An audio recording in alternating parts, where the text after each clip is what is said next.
অনুশীলনী 2Dৰ বাকী আছিলে যোৱাকালি 2A লৈকে কৰা হৈছিলে মানে 2D অনুশীলনী 2 নম্বৰ A লৈকে কৰা হৈছিলে তো আজি B নম্বৰটো কৰিম B নম্বৰটোত আমাক কৈছে এটা P/Q আৰ্হিত থকা পৰিমেয় সংখ্যা এটাৰ লবতকৈ হৰ 3 ডাঙৰ যদি লবৰ পৰা 3 বিয়োগ কৰা হয় আৰু হৰৰ পৰা 2 বৃদ্ধি কৰা হয় তেনে যেটো পৰিমেয় সংখ্যা পোৱা যায় সেইটো হয় 1/5 তেন্তে পৰিমেয় সংখ্যাটো কি হ'ব তো কেটামান শৰ্ত দিছে সেইমতে আমি স্টেপ ওয়াইজ কৰি যাম তো প্ৰথমে আমি ধৰিব লাগিব ধৰো পৰিমেয় সংখ্যাটো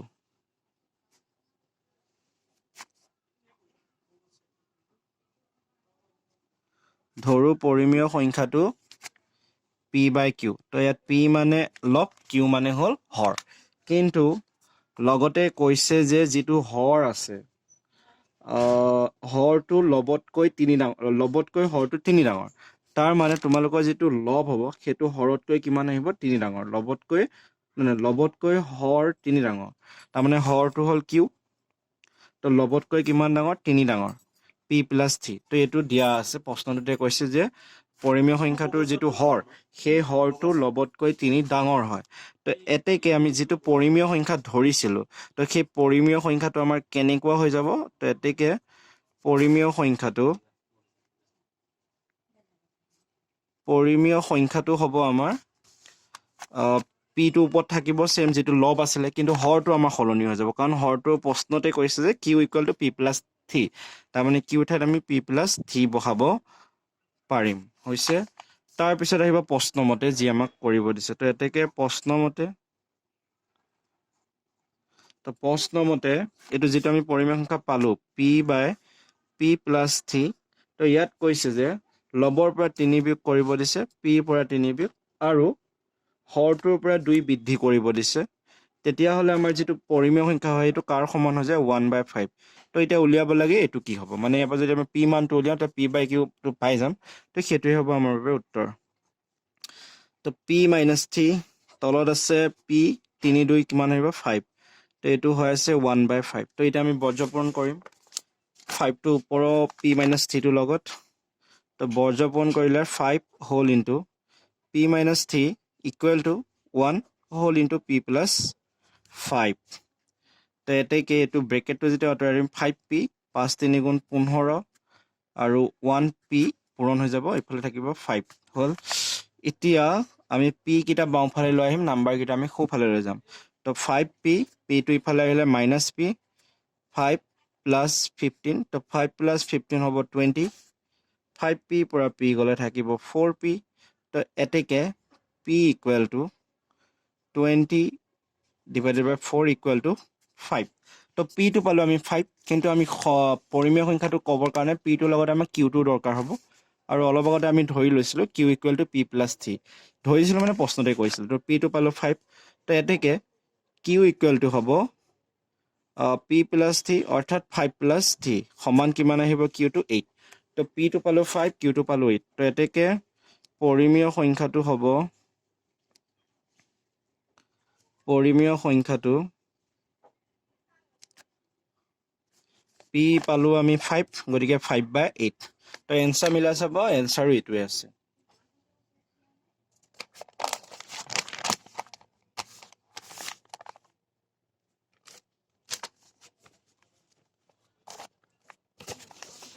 তাৰ পিছত C নম্বৰটো চাম দুখন ৰেলগাড়ীয়ে 300 কিলোমিটাৰ দূৰত্বত থকা দুখন ঠাইৰ পৰা একে সময়তে পৰস্পৰ মুখামুখি দিশত যাত্ৰা আৰম্ভ কৰিলে এখন বেগ ঘণ্টাত 42 কিলোমিটাৰ আৰু আনখন বেগৰ ঘণ্টাত 58 কিলোমিটাৰ হলে কিমান সময়ৰ পিছত ৰেল দুখন একে ঠাই পাব নিৰ্ণয় কৰা তো প্ৰশ্নটো যদি বুজি পোৱা নাই তো সেইটো যদি আমি তাত ইংগিত দিয়া হৈ আছে তোমালোকে ইংগিতটো চালেও কৰিব পাৰিবা বুজিটোহে মেইন তো এখন ৰেল আছে দুইখন ৰেল মুখামুখিকৈ গতি কৰি আছে A এখন ৰেল হল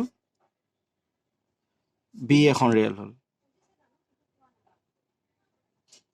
এখন A নাম্বাৰ ৰেল তো দুখন ৰেল আছে A আৰু B দুইখন গতি কেনেকৈ কৰিব মুখামুখিকে ধৰিলো A ৰেলখন এফালে গতি কৰিছে তো B ৰেলখনো এফালে গতি কৰিছে লগতে কৈছে এ ৰেলখনৰ এ বি ধৰি লৈছে দে মই নিজে তো এখনৰ কৈছে 42 ঘণ্টা 42 কিলোমিটাৰ মানে এঘণ্টাত এই ৰেলখনে 42 কিলোমিটাৰ যায় আৰু বি ৰেলখনে এঘণ্টাত 58 কিলোমিটাৰ যায় তো এতিয়া কৈছে এই ৰেল এ আৰু বিৰ মাজৰ যিখিনি দূৰত্ব আছে সেইখিনি দূৰত্ব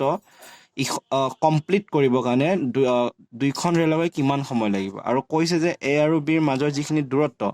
মানে এ ৰেলখন য'ৰ পৰা ষ্টাৰ্ট হৈছে বি ৰেলখন য'ৰ পৰা ষ্টাৰ্ট হৈছে সিহঁতৰ মাজত দূৰত্বখিনি হ'ল আমাৰ 300 কিলোমিটাৰ তো এ ৰেলখন যদি ইমান স্পীডত যায় বি ৰেলখন যদি ইমান স্পীডত যায় তেন্তে দুইখন ৰেল লগ পাওঁতেগৈ কিমান সময় লাগিব সুধিছে সেইটোৱে হ'ল আমাৰ প্ৰশ্নটো তো আমি ধৰো ৰেল দুখনে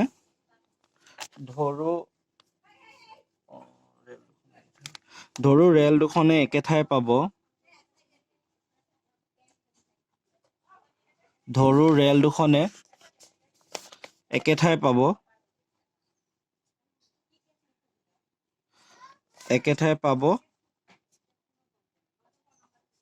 x সময়ৰ পিছত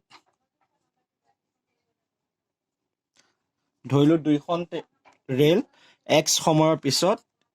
ইখনৰ ওচৰ সিখন পাব বা একে ঠাই পাব তো তোমালোকৰ কিতাপতে এটা ফৰ্মুলা দিয়া আছে সেইটো হ'ল আমাৰ বেগ সমান দূৰত্ব ডিভাইডেড বাই সময় তো বিজ্ঞানৰ ফৰ্মুলা দূৰত্ব ডিভাইডেড বাই সময় হ'ল তো ইয়াৰ পৰা আমি দূৰত্বটো উলিয়াব পাৰো কেনেকৈ এইটো যদি ইফালে আহি যায় তো এটাকে কি হ'ব দূৰত্ব সমান বেগ পূৰণ সময় তো এতেকে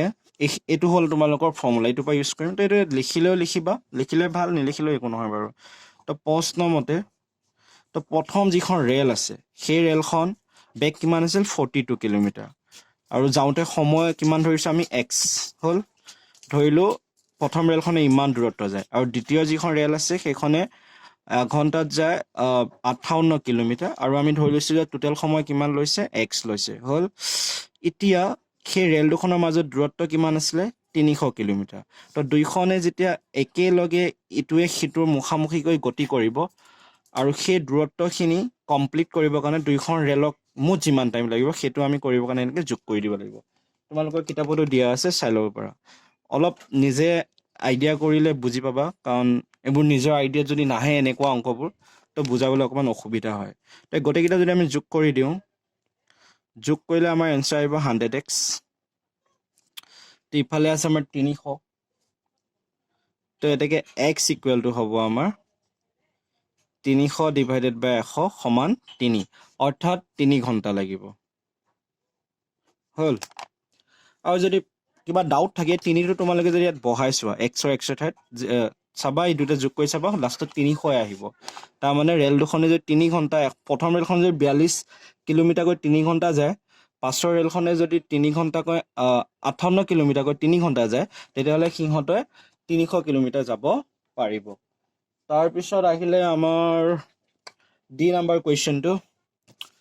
এটা সমিতিবাহু ত্ৰিভুজৰ সমান বাহু দুটাৰ এটা আৰু ভূমিৰ অনুপাত 3:2 হ'লে ত্ৰিভুজ দুটাৰ পৰিসীমা 40 চেণ্টিমিটাৰ হ'লে ভূমিৰ দৈৰ্ঘ্য কিমান তো প্ৰশ্নটো আছিলে সেইটো তোমালোকে চবে জানা সমিতিবাহু ত্ৰিভুজ মানে কি হয় তো সমিতিবাহু ত্ৰিভুজ মানে যাৰ দুটা বাহু সমান থাকে আৰু এটা বাহু সমান নাথাকে ধৰি লৈ ইয়াত আমি এইটো বাহু সমান এইটো বাহু সমান নহয় তো ইয়াত কৈছে প্ৰশ্নটোত তোমালোকৰ এই সমান বাহু দুটাৰ যিকোনো এটা বাহু ধৰিলো এইটো বাহুৱে ধৰিলো আৰু তলৰ যিটো ভূমি এইটো ভূমি বুলি কয় তো এই সমান বাহু দুটাৰ যিকোনো এটা বাহু আৰু ভূমিৰ অনুপাত হ'ল তোমালোকৰ 3:2 তাৰ মানে এই বাহুটো যদি 3 হয় এই বাহুটো 2 হ'ব তাৰমানে সমান বাহু এটাৰ মান 3 আৰু ভূমিটোৰ অনুপাত দিছে 3 আৰু 2 তো সমান বাহু এটা যদি 3 হয় আনটো কিমান হ'ব তোমালোকৰ 3 হ'ব হৈছে এই অনুপাতটোৰ অৰ্থ হ'ল সমিতিবাহু ত্ৰিভুজ দুটাৰ সমান বাহু দ্বাৰা যিকোনো এটা সেইটো 3 আৰু ভূমিটো হ'ল 2 তো এইখিনি বুজোৱাৰ কাৰণে কৈছোঁ বাকী যদি অংকটো কৰিবলৈ যোৱা লিখিবা ধৰো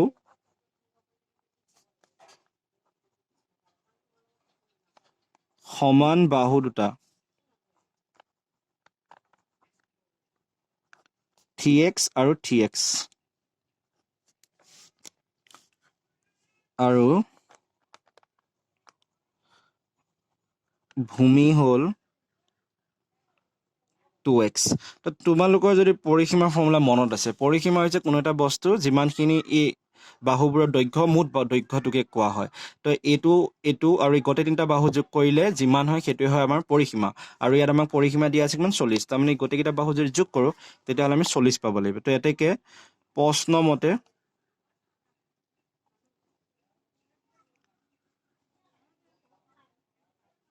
3x 2x 3x equal to 40 তো এই দুটা যদি যোগ কৰোঁ আমাৰ এনসাৰ আহিব 8x সমান 40 তো এতেকে x equal to 40 divided by 8 সমান 5 তো x টো যদি 5 আহে তেতিয়া মোক কোৱা যি দুটা সমান বাহু আছে সেইটো কিমান আহিব 3x ধৰিছিলো তো এতেকে সমান বাহু দুটা হ'ব 3 পূৰণ 5 সমান 15 তো দুইটা বাহু আহিব 3 পূৰণ 5 তো 15 দুটা বাহু আহিব তাৰপিছত হিটো বাহু কিমান আহিব এতিয়া যেটো ভূমি আছে তো এতেকে ভূমিটো হ'ব 2x আসিব 2x মানে x ৰ মান আমি পালো 5 গতিকে এটো হ'ব 10 এটো মানে সেন্টিমিটাৰ হ'ব আৰু সেন্টিমিটাৰ দিছে নেকি সেন্টিমিটাৰ তো 40 তো গতিকে এই গোটেইবোৰ তোমালোকৰ সেন্টিমিটাৰ আহিব হৈছে তাৰ পিছত আহিলে আমাৰ ই নাম্বাৰটো ই নাম্বাৰ নহয় মই ভুল কৈ আছো মানে 2 3 এটো 3 নম্বৰ প্ৰশ্ন আছিল ন এটো 3 নম্বৰ প্ৰশ্ন আছিল তো এটা আমাৰ হ'ব 4 নম্বৰ প্ৰশ্ন দুখন ৰেলগাড়ী একে সময়তে এটা ষ্টেচনৰ পৰা পৰস্পৰ বিপৰীত দিশত গতি কৰিলে এখনৰ বেগ প্ৰতি ঘণ্টাত 42 কিলোমিটাৰ আৰু আনখনৰ বেগ প্ৰতি ঘণ্টাত 38 কিলোমিটাৰ কিমান সময়ৰ পিছত গাড়ী দুখনে ব্যৱধান 480 কিলোমিটাৰ হ'ব নিৰ্ণয় কৰা প্ৰতিখন গাড়ী অতিক্ৰম কৰা দূৰত্ব উলিয়া তো অলপ আগত যে আমি কৰি আহিছিলো 2 নম্বৰ সিটো হেতু লগত 4 নম্বৰটো একে হয় তো ইয়াত ডিফাৰেন্স এটো হ'ল তাত ৰেল দুখন মুখামুখিকৈ গতি কৰিছিলে ৰেল দুখন বিপৰীত ফালে গতি কৰিছে আৰু এখন ৰেলে ইমান কিলোমিটাৰ আনখন ৰেলে ইমান কিলোমিটাৰকে গৈছে আৰু সিহঁতৰ মাজৰ ব্যৱধানটো কিমান হ'ব 480 কিলোমিটাৰ হ'ব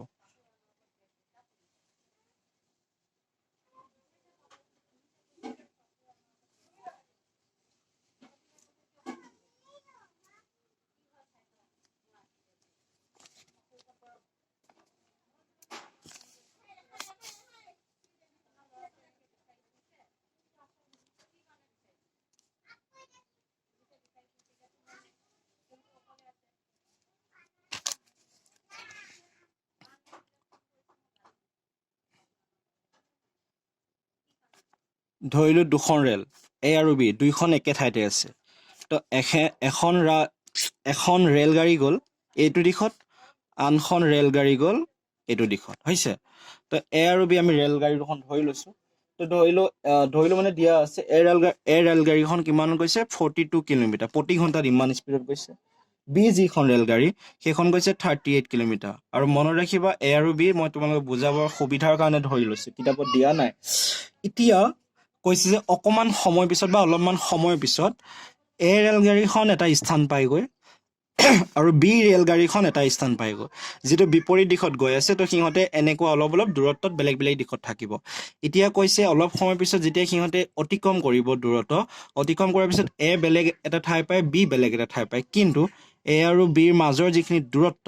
সেইখিনি দূৰত্ব হ'ব তোমালোকৰ 480 কিলোমিটাৰ তো সেই অলপত কৰাৰ নিচিনাকে আমি এতিয়া সময়টো উলিয়াব লাগে এই ৰেলগাড়ী দুখন এইখিনিৰ পৰা এইখিনি পাওঁতে কিমান টাইম লাগিলে তো ধৰি ল'ব লাগিব ধৰো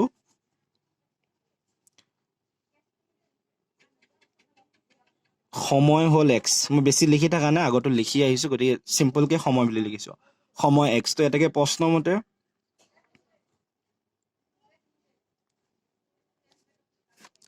প্ৰশ্নমতে 38 যেটো আছিল তাৰ লগত x এটা পূৰণ কৰি দিবা তাৰ 42 যেটো আছিল তাৰ লগত x এটা পূৰণ কৰি দিবা কাৰণ সেই ফৰ্মুলাটো আছিল ন এটো যে অলপ যে দেখাইছিলো ফৰ্মুলাটো কোড গল এটো বেগ ইকুৱেল টু দূৰত্ব ডিভাইডেড বাই সময় তো দূৰত্বটো কি হ'ব তোমাৰ বেগ পূৰণ সময় তো এটো তোমালোকে লিখা দৰকাৰ নাই এনেকে সাইডত তোমালোকে লিখিলেও হ'ল তো সেইকাৰণে মই ইটোত লিখা নাই কাৰণ এটো তোমালোকক মই লিখি দিছো তো ইয়াত মই ডাইৰেক্ট কৰি দিলো এটো যোগ কৰাৰ পিছত কিমান কিলোমিটাৰ টোটাল দূৰত আছে 480 তো এই দুটা যোগ কৰিলে 80x হ'ব এটো হ'ল 480 তো x ইকুৱেল টু 480 ডিভাইডেড বাই 80 শূন্য শূন্য কাটা গ'ল 8 6 গুণ 48 অৰ্থাৎ কিমান ঘণ্টা লাগিব 6 ঘণ্টা সিম্পল এটি উত্তৰ অংকটো দেখাত বহুত ডাঙৰ ডাঙৰ লাগে কিন্তু একেবাৰে সৰু মেইন কথা হ'ল এইখিনি বুজাখিনি ভালকে বুজি পাব লাগিব তাৰ পিছত আহিলে আমাৰ 5 নম্বৰ অংকটো 5 নম্বৰত কৈছে এজন ফল বিক্ৰী কৰা মানুহ আছে হ'ল এজন ফল বিক্ৰী কৰা মানুহ আছে যিজনে 60 টকা ডৰ্জন দৰত কল বেচে মানে এক ডজন 12টা কল থাকে ন 12টা কল 60 টকাত বেচে আৰু এজোৰ মধুৰিআম 5 টকা দৰত বেচে মানে দুটা মধুৰিআম 5 টকাকে বেচে তেওঁ দিনটোত মুঠ পায় 935 টকা এতিয়া সুধিছে মধুৰিআমৰ কলৰ আমৰ সংখ্যা কিমান হ'ব যদিহে মধুৰিআমৰ সংখ্যাতকৈ কল 22টা বেছিকে বিক্ৰী হয় হৈছে প্ৰশ্নটো হ'ল মানুহজনে কল আৰু মধুৰিআম বেচে তো 12টা কল মানুহজনে 60 টকাত বেচে আৰু দুটা মধুৰিআম 5 টকাত বেচে আৰু যদি দিনটোৰ শেষত মানুহটোৱে 935 টকা পায় তেতিয়াহ'লে মধুৰি আৰু কলৰ সংখ্যা কিমান হ'ব যদিহে মধুৰিআমৰ সংখ্যাতকৈ কলৰ সংখ্যা 22টা বেছি হয় তো আমি ষ্টেপ ৱাইজ কৰিম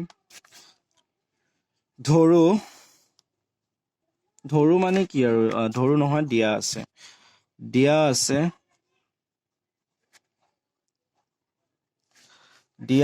12টা কলৰ দাম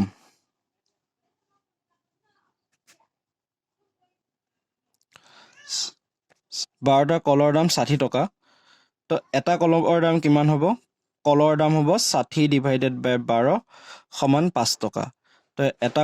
কলৰ দাম হ'ব 5 টকা তো এটাটো উলিয়াই লোৱাটো আমাৰ দৰকাৰ আছে পিছত গম পাবা কিয় উলিয়াইছো তাৰপৰা আকৌ কি দিছে এজোৰ মধুৰিআম মানে দুটা মধুৰিআম তো দুটা মধুৰিআমৰ দাম দিয়া আছে দুটা মধুৰিআমৰ দাম দিছে 5 টকা তো এতেকে এটা মধুৰিআমৰ দাম কিমান হ'ব 5 ডিভাইডেড বাই 2 টকা হ'ল মানে 2.5 টকা তো এইটো মই দশমিকত লিখা নাই পাছত ক্যালকুলেশনটো সুবিধাৰ কাৰণে তো এইখিনি হ'ল এতিয়া ধৰি লোৱা কৈছে ন আকৌ কিমান সংখ্যা বেছিছে সেইটো আমাক কৈও দিছে অলপ বেলেগ ধৰণে কৈছে মধুৰিআমৰ সংখ্যাতকৈ 22টা কল বেছিকে বিক্ৰী কৰিছে মানে যদিহে তোমালোকৰ মধুৰিআম 10টা বিক্ৰী হয় তেতিয়াহ'লে কল তোমালোকৰ কেইটা বিক্ৰী হ'ব 32টা তো কাৰণ 22টা কল বেছিকৈ বিক্ৰী কৰিছে গতিকে এতিয়া ধৰিব লাগিব ধৰু মধুৰিআমৰ সংখ্যা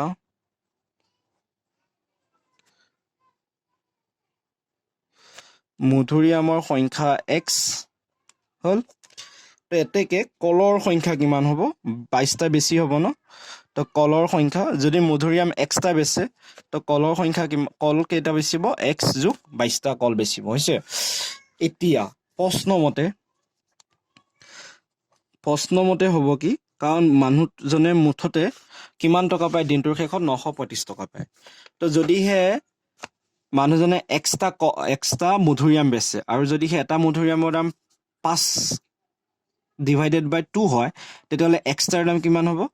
5/2 ইনটু x হ'ল তো এটা মধুৰিআমৰ দাম ইমান হ'লে এক্সট্ৰাৰ দাম হ'ব ইমান তো প্লাছ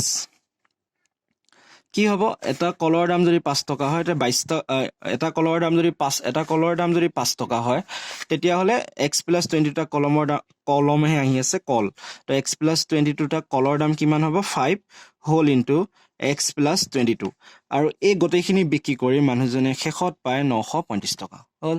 তো প্ৰতিটো কথা প্ৰশ্নটোৰ ভালদৰে পঢ়িলে নিজে উলিয়াব পাৰিবা এইটো সেম ৰাখা 5x ডিভাইডেড বাই 2 এইটো আমি যোগ কৰি দিওঁ মানে পূৰণ কৰি দিওঁ 5x আৰু এইটো হ'ব আমাৰ 110 ইফালে থাকিব 95 হ'ল তাৰ পিছত 5x + 2 5x হ'ল তো 935 110 টো আমি ইফালে লৈ যাম তো এইটো বিয়োগ কৰিলে 825 হ'ব হ'ল তো এইটো লসাগু ল'ম 2 5x এইটো হ'ব আমাৰ 10x হ'ল দুইটো ইফালে হৰণ হৈছে কিফালে গ'লে কি হ'ব পূৰণ তো 5x আৰু 10x দুইটা যদি যোগ কৰোঁ আমাৰ এনসাৰ আহিব 15x তো 825 2 হ'ল তো দুইটো যদি আমি পূৰণ কৰিম এইটো এনসাৰ আহিব আমাৰ 1650 তো এতেকে x ইকুৱেল টু হ'ব আমাৰ 1650 ডিভাইডেড বাই 15 এইটো পূৰণ কৰি হৰণ কৰি চাবা এনচাৰ আহিব 110 তাৰমানে x ইকুৱেল টু কিমান হ'ব 110 আৰু x আমি কি ধৰিছিলো মধুৰিআমৰ সংখ্যা তো যদিহে মধুৰিআমৰ সংখ্যা 110টা হয় তেতিয়াহ'লে কলৰ সংখ্যা কিমান হ'ব 110 যোগ 22 অৰ্থাৎ কলৰ সংখ্যা হ'ব 132টা তো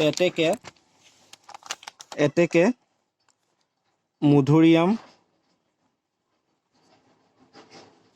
মধুৰিআম হ'ল তোমালোকৰ 110টা তেনে কল কিমান হ'ব মধুৰিত থাকি তোমালোকৰ 22টা বেছি হয় তো 110 যোগ 22 সমান 132 তো এইখিনি তোমালোকে ধুনীয়াকৈ লিখিবা আৰু মধুৰিআমৰ সংখ্যা হ'ব 110 তেনে কলৰ সংখ্যা হ'ব ইমান তো মই অলপ শ্বৰ্টত লিখি দিছোঁ কাৰণ অলৰেডি ভিডিঅ'টো লম্বা হৈ গৈ আছে তাৰপিছত একে শেষৰ যিটো অংক আছে এটা সংখ্যা 9 গুণৰ লগত 9 যোগ কৰিলে যোগফলটো সংখ্যাটো 10 গুণৰ সমান হয় সংখ্যাটো কি তো কৰিব পাৰিবাই চাগে তথাপিও মই কৰি দিছোঁ নহ'লে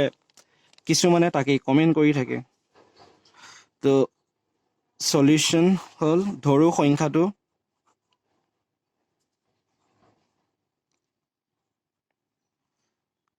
সংখ্যাটো x হ'ল তো প্ৰশ্ন মতে সংখ্যাটোৰ 9 গুণৰ লগত 9x কিমান যোগ কৰিব লাগে 9 তো উত্তৰটো কি হয় সংখ্যাটোৰ 10 গুণ হয় হ'ল এইটো জাষ্ট এইটো তো তুমি এনসাৰ কি আৰু 9 আহিব x ইকুৱেল টু তো 9x তো ইফালে লৈ যোৱা